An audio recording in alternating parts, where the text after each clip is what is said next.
एक number one कशामध्ये आहे?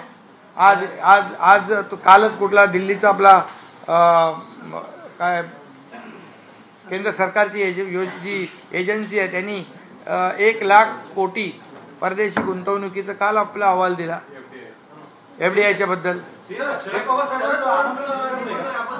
सगळ्यात जास्ती इन्फ्रास्ट्रक्चरचे प्रोजेक्ट आपल्या राज्यात आहेत देशामध्ये.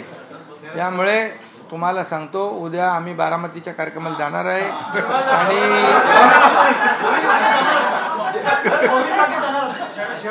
अरे बाबा ऐका पवार साहेबांनी स्वतः पत्रही दिले. पवार साहेबांनी माझ्याशी बोलले पण त्यांना आमचा कार्यक्रम असा हेक्टिक आहे की तिथून कार्यक्रम एक झाला की दुसरा झाला की तिसरा चौथा तिथून मग आम्ही जाणार आहोत अहमदाबादला. त्यामुळे त्यांना सांगितलं आता आजच्या या दौऱ्यामध्ये शक्य होणार नाही पण पुढच्या दौऱ्यामध्ये नक्कीच शक्य होईल.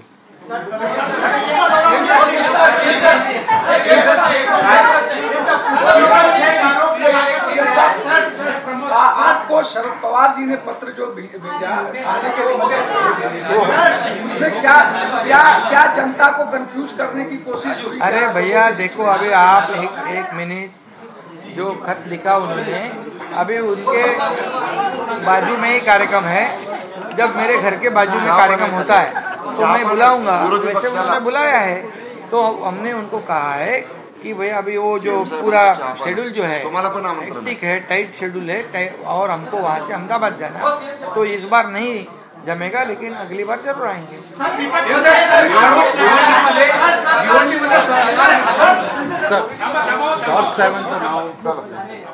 मुख्यमंत्री एकनाथ शिंदे यावेळी बोलत होते. गोविंद बागेमध्ये शरद पवारांनी जेवणाचं निमंत्रण दिलं होतं तिथे का जाऊ शकत नाही याचं स्पष्टीकरण यावेळी मुख्यमंत्री एकनाथ शिंदेंनी दिले.